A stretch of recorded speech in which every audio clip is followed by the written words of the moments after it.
Hello, everyone. Welcome to another open book broadcast. I am Allie with The Right Place, Right Time, an award-winning author, an international book coach, and ghostwriter. And I am surrounded today with beautiful, brilliant, and badass women who span the globe. And yes, I mean that quite literally. We are coming from Switzerland, Tanja Wave. We've got North Carolina in the house, and we've got Baltimore, Maryland. And these three women are going to share some really incredible books that they are working on, that they're about to birth into the world. And they're going to share their journeys of being first-time authors with you all. Because here on the Open Book Broadcast, we talk about everything and everything to do with writing and publishing and all of the things in between, which is especially the writer's journey. And I think that they would all agree, a journey it is. But before I turn over the floor and allow all of these wonderful people to share their journeys and their insights and obviously talk about their books, I want to properly introduce each of them. So in the bottom left-hand corner, I don't know, that's my bottom left-hand corner. I have no idea if it's everybody else's, but I want to introduce Tanja Deisler. Now, Tanja is a corporate girl turned writer.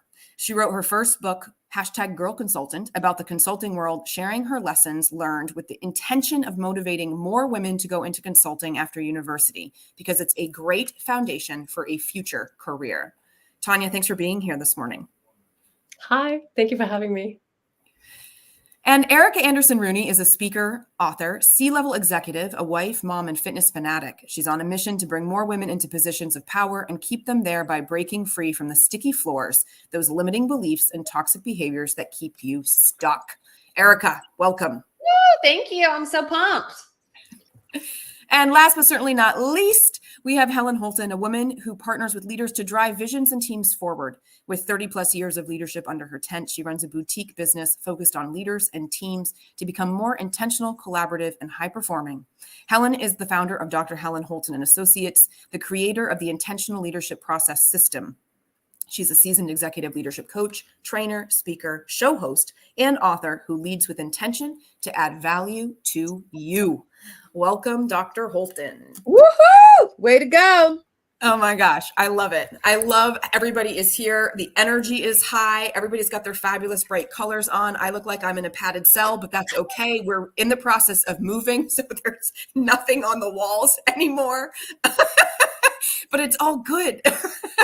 And we are here to talk about the fabulous journeys that you have all been. But before we kick it off, Tanja, you were sharing something behind the studio. I said I was going to steal it, but I'm not. I'm going to let you share with the world what you noticed about the three of your books in terms of what they offer. And it'll be a perfect segue into what you're each working on.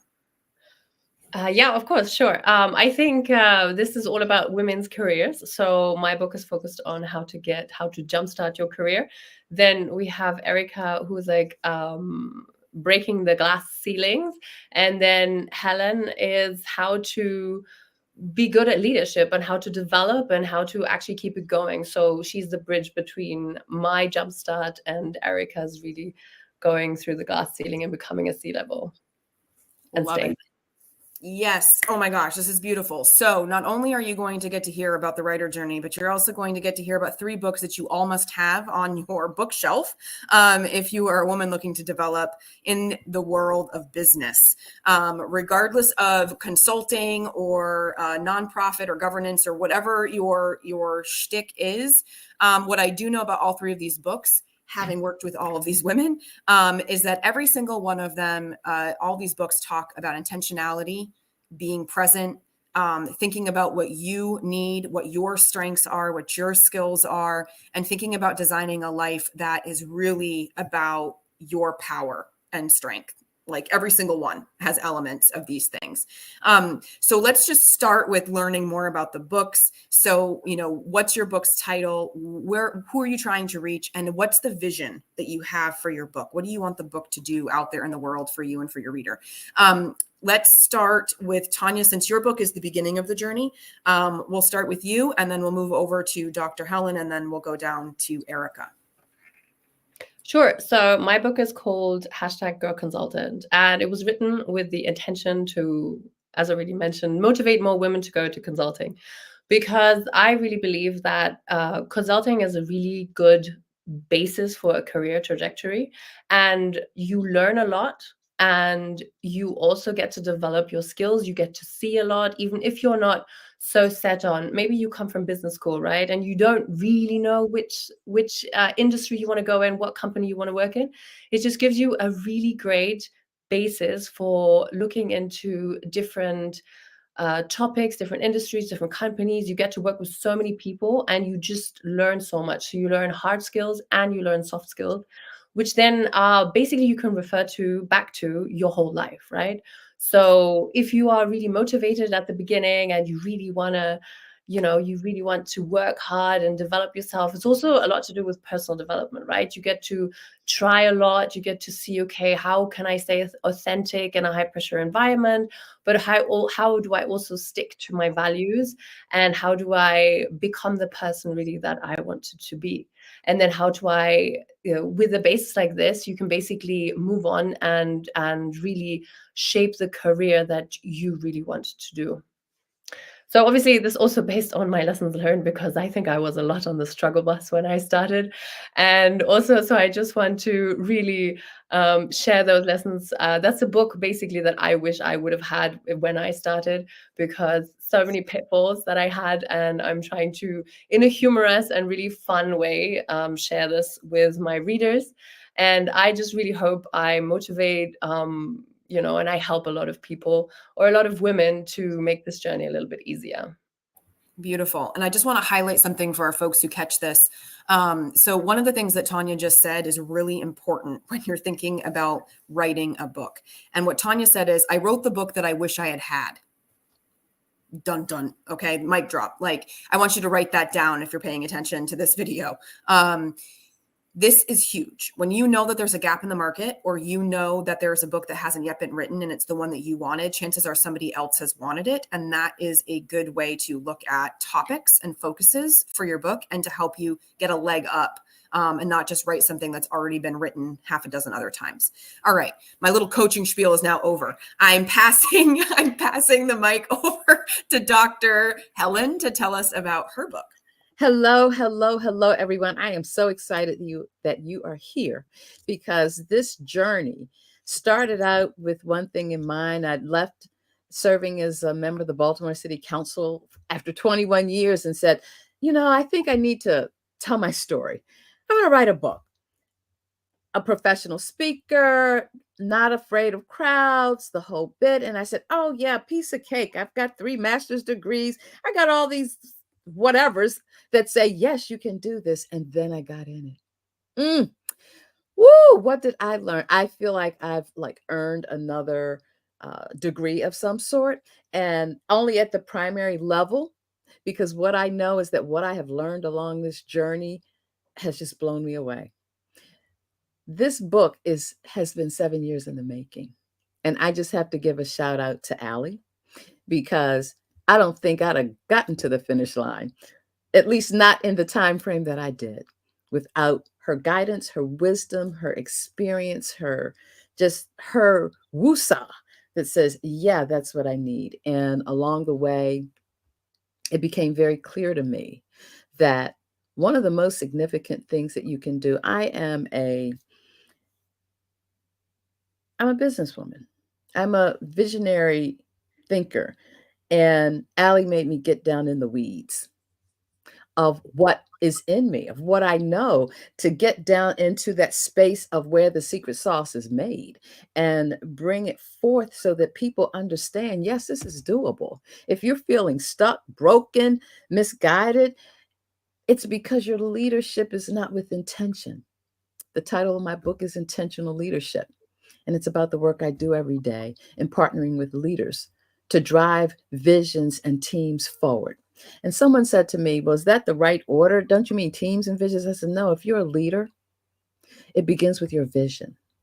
And if you aren't clear and anchored in your vision, how will you lead others?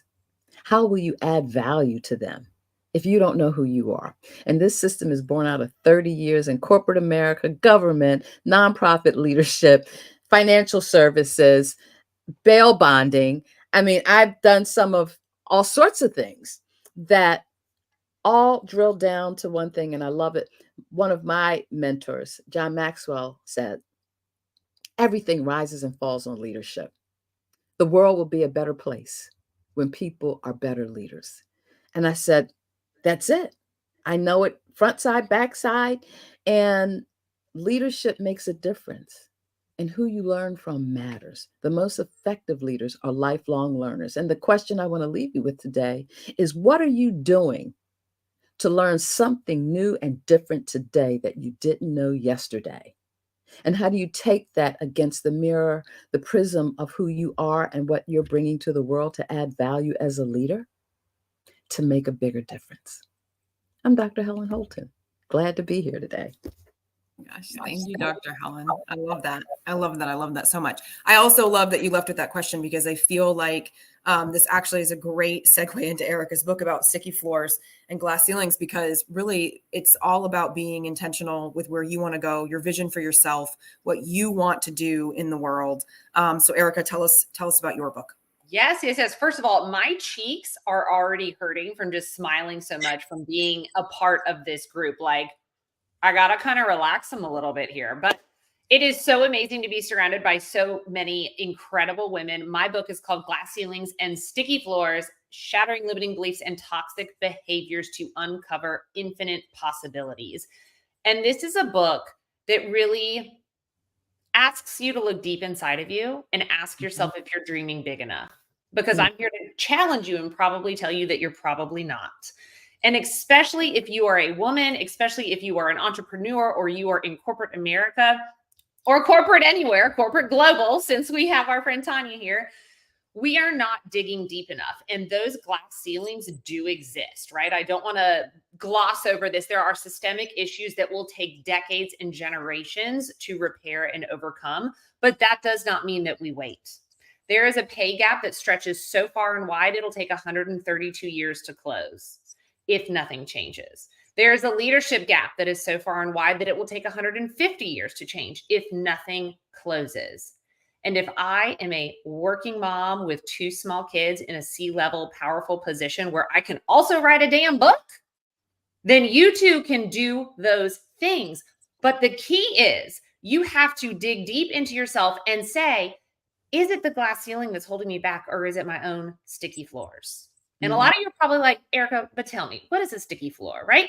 Because for you, this is a new concept. Those are the limiting beliefs and the toxic behaviors that keep you stuck. It is imposter syndrome, perfectionism, fear, burnout, but it is also in some of the actions that we are taking daily, like spending too much time scrolling social media, hanging out with a toxic friend or a toxic boss that does not want you to grow, staying in abusive relationships, addiction, alcoholism, all of those things that we do that we can just sweep under the rug and say, oh, it's just a little thing here, a little thing there. Those are the things that keep us stuck. So this book is all about getting introspective, digging deep, and figuring out, what am I stuck in? What is that bullshit that's keeping me down? And how can I bust through that glass ceiling? I love it. And I'm going to make a plug for all of these books. Again, I know I already plugged them earlier, but I'm going to plug them again. All 3 of these books are very applicable and digestible. Every single one of these books has things at the end of the chapters for readers to consider and think about and even do, whether that's a question to reflect on and journal, or a exercise, or,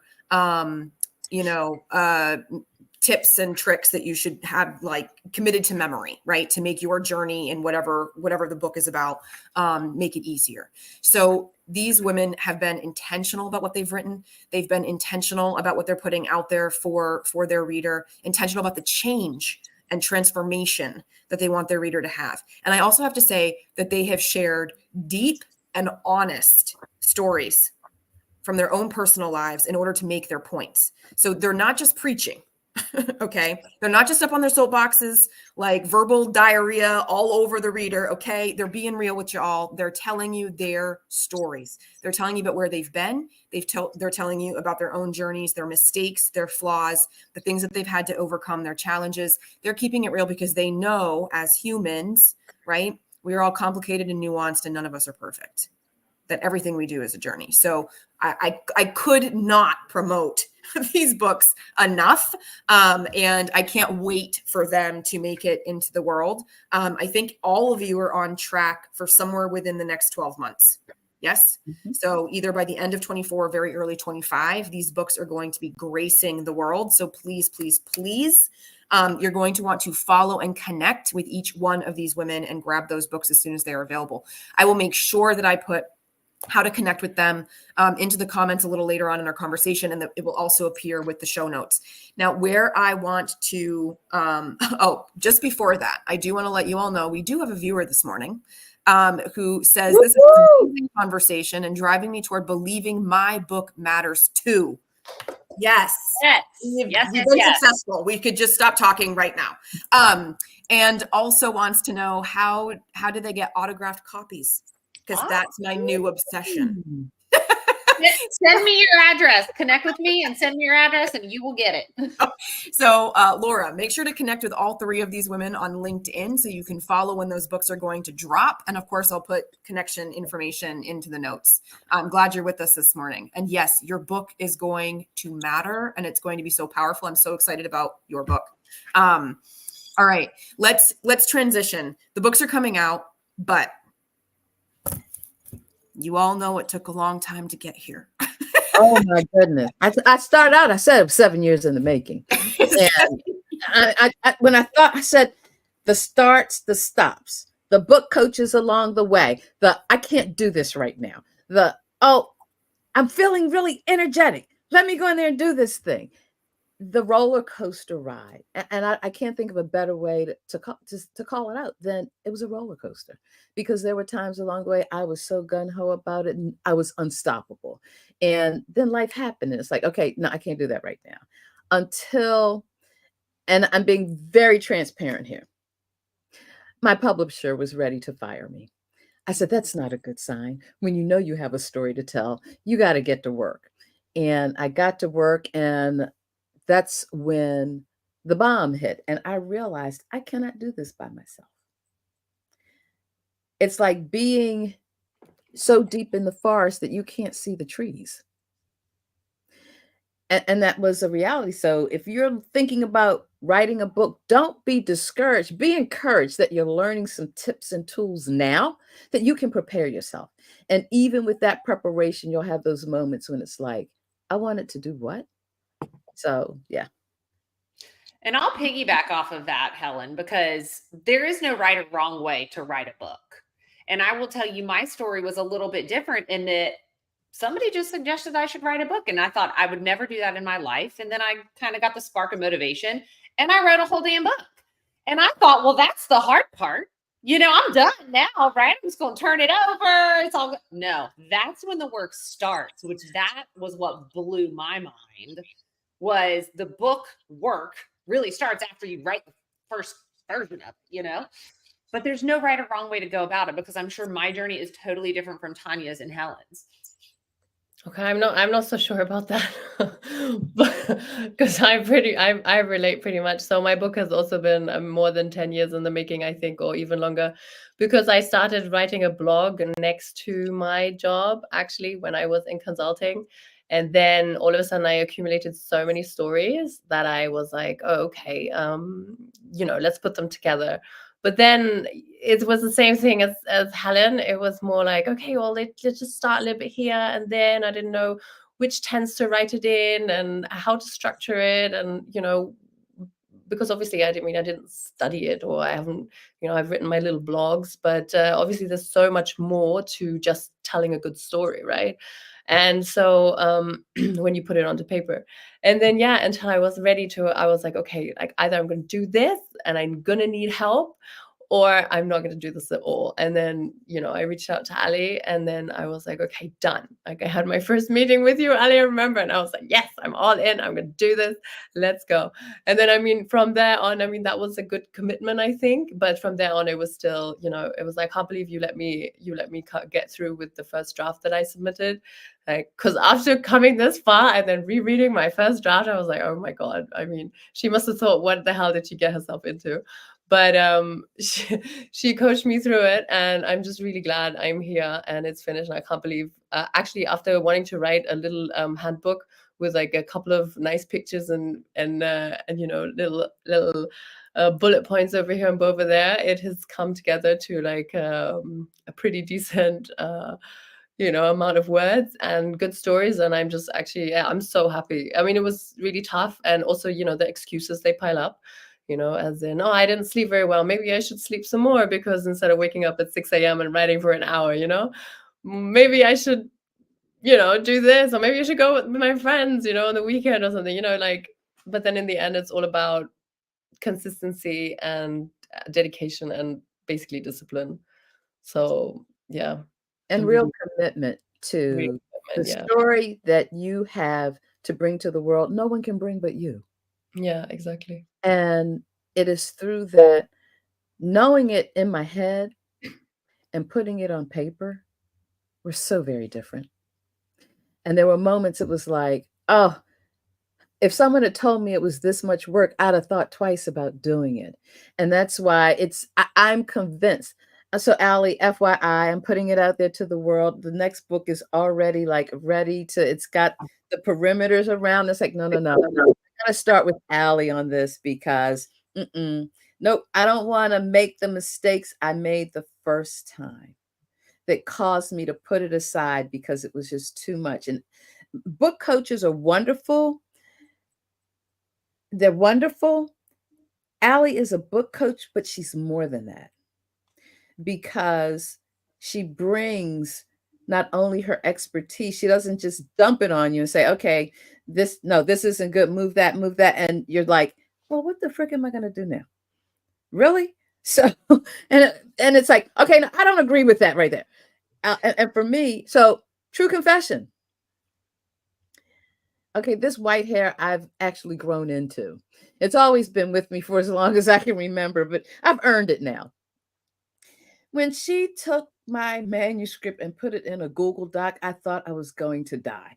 I said, oh no, not Google Docs. I'm like, I was downloading everything to work on it because once I lost a big chunk and it was like, oh my God. And I went back through some older iterations that I downloaded, but there they were. But I want you to know, I know how to maneuver Google Doc now.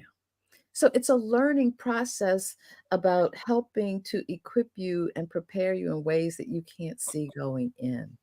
And I am so much more in tune with me. When you serve, lifting up others and helping others to take away from what you've learned along the way, it's very easy to lose being in touch with yourself. And Erica, I think what you were saying, yeah, I'm like, somebody said, oh, why don't you write a book? I was like, oh, I never thought of that. Or you, Tanya, I did blog posting. I did a weekly show. It's on hiatus right now for over 2 years. And it was like fresh content because I can't say the same thing. I can't say what I said last week. The process, you can have all that content and connecting the dots for it to be cohesive enough for someone to read and not feel like, what were they on when they wrote this? It goes from here to there. And oh, there's that other piece. Oh, yeah, they started that way back when. Let me see if I can find it and make the connection. So, yeah. And that is the power of editing and coaching, right? Is getting out of your own way and out of your own head, right? Because you have your expertise and you know what you know. And so then stuff comes onto the page half cooked and you don't even realize that it's half cooked because you take for granted what you know and you forget what your reader doesn't, right? They don't know the whole context, which is where people, especially those with an expertise and years in the field, right, and content for days, can get into trouble because they can't see now what's missing because their mind is automatically filling in the gaps. And so what's really interesting is because I do so much one-to-one work, I always hear the same stories over and over again when really I know that everybody's struggling with the exact same thing. So everybody feels like they're in a vacuum, like I've got to be the only person struggling with this one thing. And it's like, no, the other 5 experts that I'm working with right now also have the same problem. You're all too brainy that you don't know what's not on the page because you've all got your expertise and you can't figure out how to talk about it. But that's where having somebody on the journey with you, at least the right person on the journey with you, is really important. You know, not all book coaches, editors are created the same. So those of you watching this video, I have not asked anybody here to promote me. Thank you for the spontaneous shout outs. But what I think is important to take away from this is you've got to find the person that's right for you. You have to find an editor and a coach if you're going to work with those folks that believe in you, believe in what you have to say, can help you plug up those gaps, can help you with that connective tissue. It's important, you know, more than anything. Like, yes, drafting might feel like it's in isolation, but a lot of the book journey is actually a team sport, for sure. So what about things that have felt like successes? So we've talked about some challenges with timing and making excuses and like it being hard to figure out how to connect ideas and have so much information. But what felt like a win along the way? What felt like you were using your skills and strengths and it made it better? I think for me, what really helped along the way was celebrating each win, right? Getting a draft back, Allie, from you and going through those red lines and adding in the places where I didn't have enough meat and trimming down the areas where I had way too much fat. I celebrated every single one of those wins. And when I got into this process, I'm one of those women that, like, if I go to the hairdresser and I show you a picture of like Jennifer Aniston hair from Friends, and I'm like, you need to give me this. And my hairstylist says, girl, that is not going to work on your head of hair. I say, okay, good. Give me something that will, right? And that's what was really a success for me was I gave all of this to Allie and I said, this is what I want it to be. And she's like, that's not going to work here. This is going to work there. And I said, okay, you're the expert, right? So celebrating those wins along the way has always been really cool. And then also celebrating the big tangible wins, like when you get your cover designs back, when you get your first big endorsement, like those are big, meaty things to hang on to.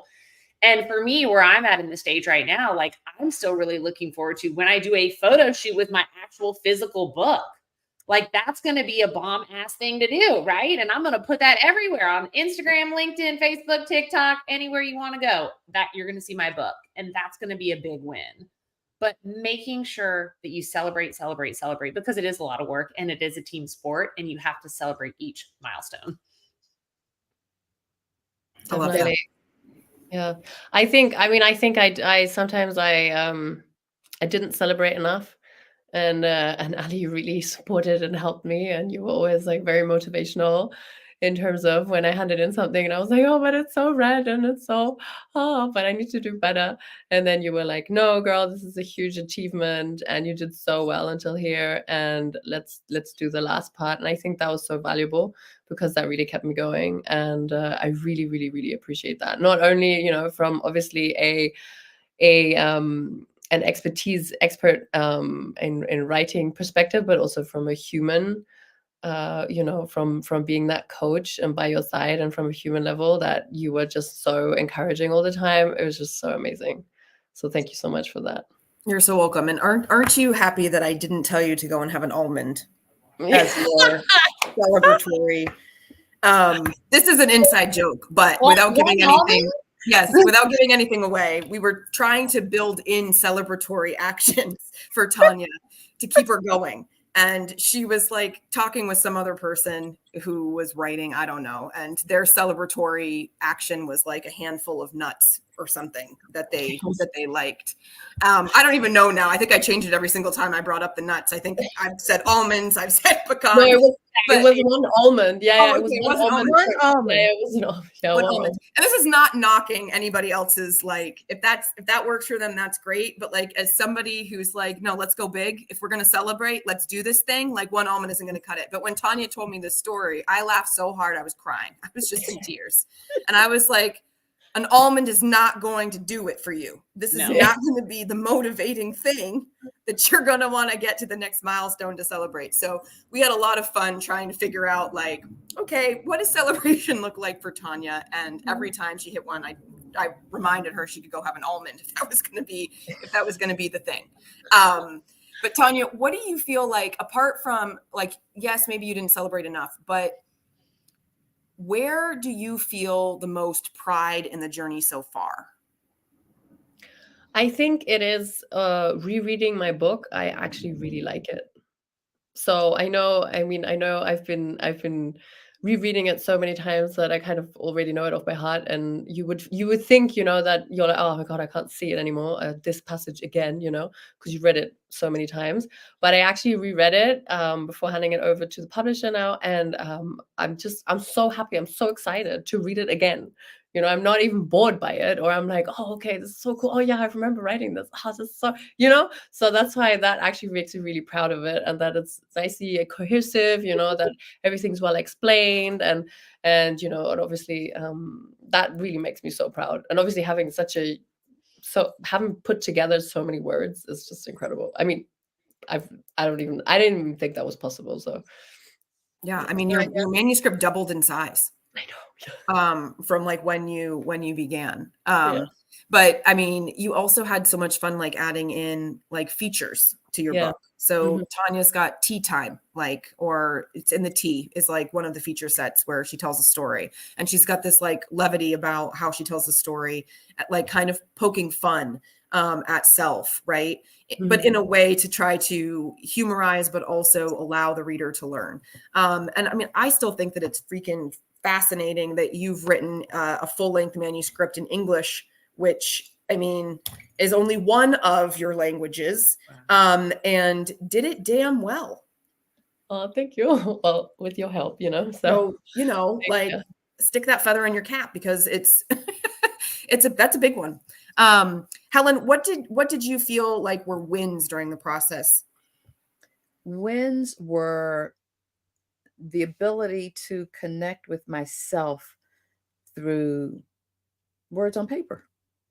And your remarks and comments about what I couldn't see, pointing out the blind spot for me of missing the richness that from our conversations you knew was there, but when you read it on paper, it's like, no, you're not getting it. It's not deep enough. And I spent 21 years as an elected official. And one of the reasons when I retired from public office was I really wanted to reclaim my voice. And here was the opportunity to reclaim my voice. However, it's a lot easier to speak about and evoke emotion. Conveying that on paper takes a little more. And I could not see what Allie could see. And so that was powerful. And when that would happen, it inspired and motivated me to really deep and double down on, as someone years ago said, warts and all. It's not a pretty journey. What I look like says nothing about what I've been through to get to where I am. And so this book wouldn't be possible without the downside, the parts, the ugly parts, the parts I even missed that were happening to me until after I realized, oh, that's what's happening right now. What do I do with this? And coming to terms with all of that. So the celebrations were about my own awakening of what I do with clients every day and seeing it for myself and the power of what it is. And that's how intentional leadership came about, because there are times you lead and you're not even aware that that's what you're doing. People aren't giving you those attagirls along the way.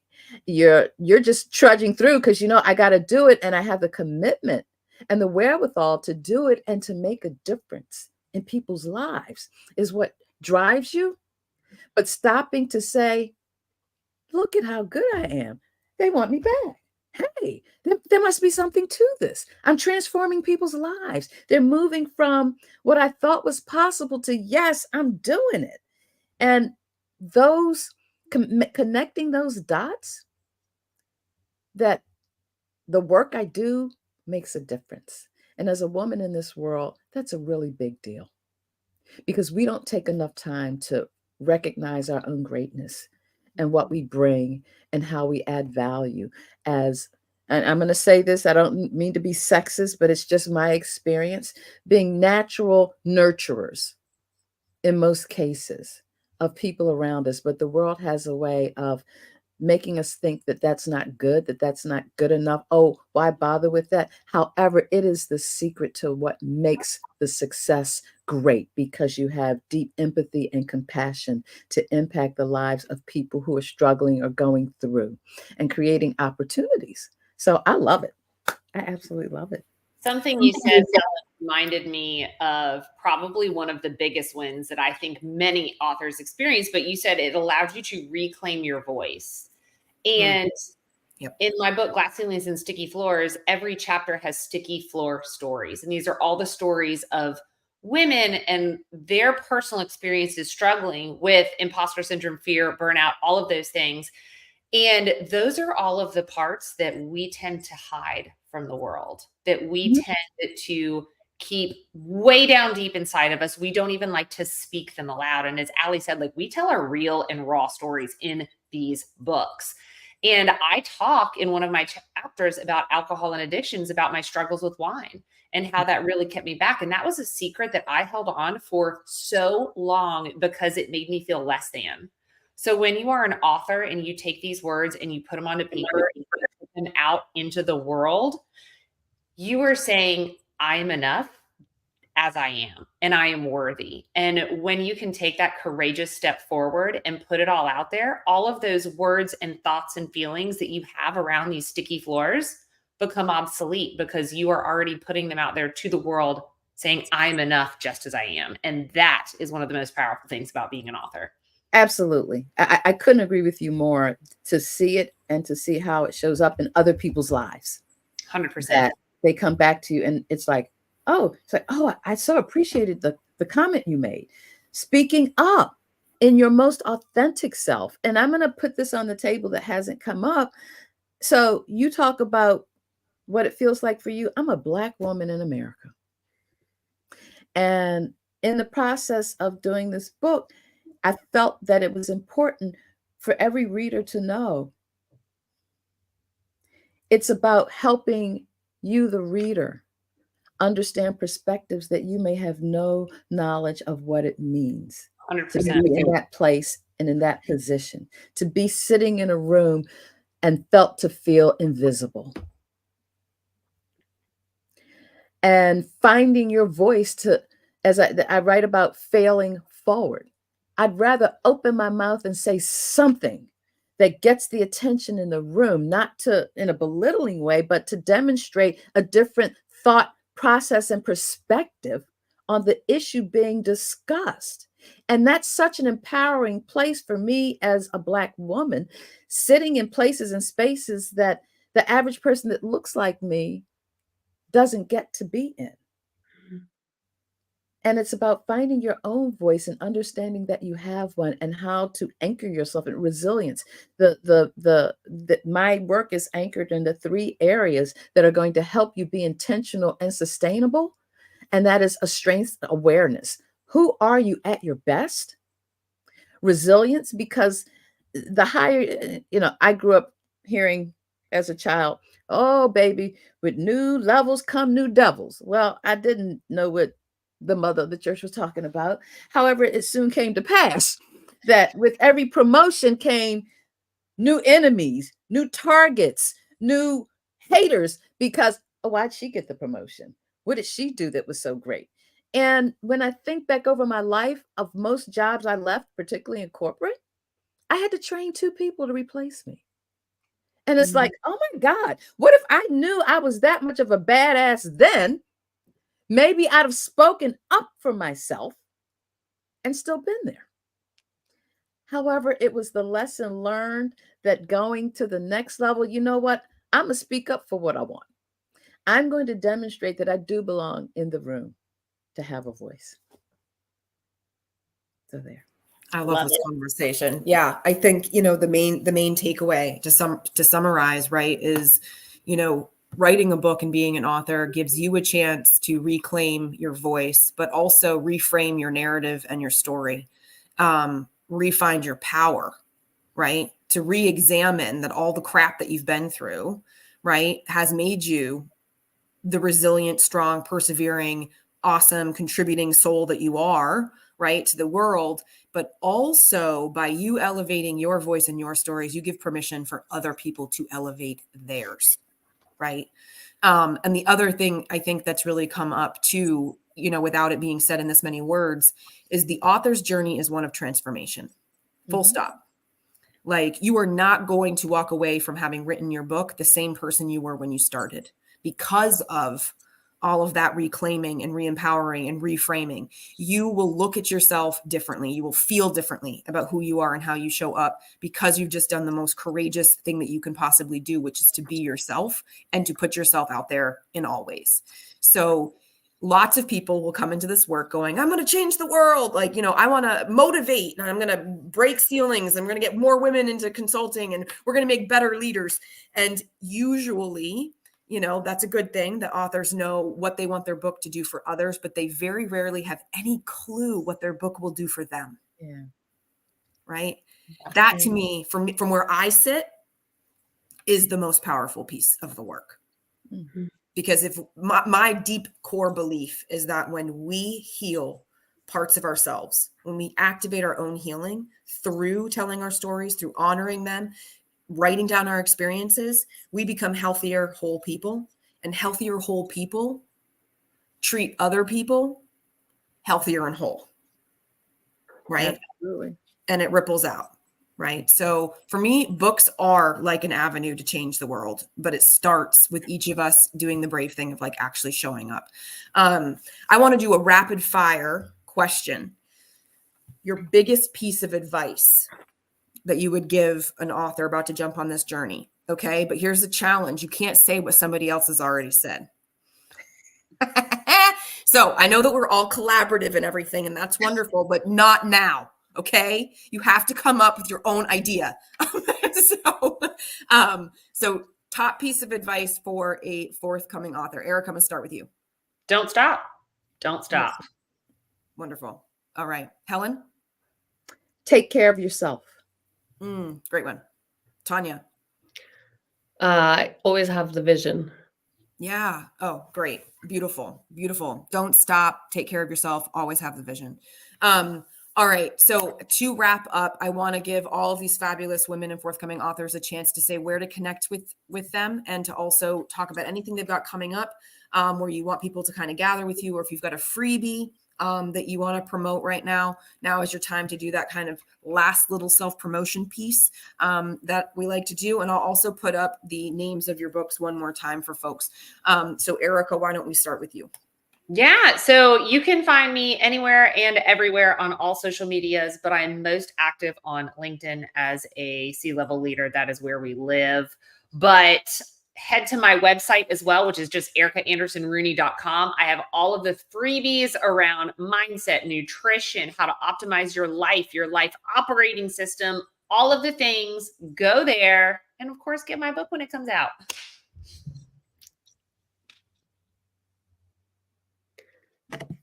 I think you're still on mute. We can't hear you. I muted myself so I could go grab the info to put into, so you didn't hear me clicking over here. Erica, can you give me your website one more time? It is just ericaandersonrooney.com. Okay. So that's getting dropped into the comments, folks. That's going to appear over on Facebook and YouTube, but they will also be put onto LinkedIn after this wraps up. All right. Thank you, Erica. All right. Tanya, where should we go and hang out with you, my friend? So please come and sign up to the newsletter on girlconsultant.com. And I am currently setting up all my socials. So if you sign up to the newsletter, you will be the first one to know about everything and anything that I have going on. And obviously, get the book when it comes out at the end of the year. All right. Awesome. I'm like doing too many things at once, so I'm a little bit delayed, but I am listening and paying attention. As always. Okay. Dr. Helen. All right. Where should people come and find? So you can find me on LinkedIn, Instagram, YouTube. What's the other? I'm not out there often, but I'm out there. Twitter and Facebook, all at Dr. Helen Holton. My website is drhelenholton.com, and you can find me there while we are in the midst of building all this stuff out, because what it was, I'm a coach. I don't think about putting myself out there. It's like, no. You don't put your people's, no, that's the clients. It's one-on-one, it's a team, it's a group. And now it's like, oh, but it's such good stuff out there. So look for me, more to come. I have an assessment I created around well-being that will be up on my website soon. Email me, reach out to me, LinkedIn, whatever, connect, follow me, because it is on. Something else I learned about writing a book is that publishing and publicity are not the same thing. So it's like, oh, it's time now to tell the world, here's what's coming. But everything will be pretty much branded under Dr. Helen Holton. Beautiful. And Helen, consider this the kickoff to you building a platform and promoting your book. So there you all have it. You can use this to your heart's content, as I told you all in the studio before we went live. So folks, the next open book broadcast will be on May 14th at 10:15. We're going to be talking about feedback and constructive criticism, which is an important part of manuscript development and the drafting and whiling away with the words on the page until you get them exactly right. I mean, honestly, I could have all three of you back and we could just talk about that, because I know you all worked hard on that piece alone. So folks, join me again next month. Tanja, Erica, Helen, thank you from the bottom of my heart for being here, for sharing such beautiful wisdom, for your candid conversation, for your energy. I loved having each and every one of you this morning. So thanks. Thank you, Thank Al. you. All right, folks, we'll see you next time. Bye-bye.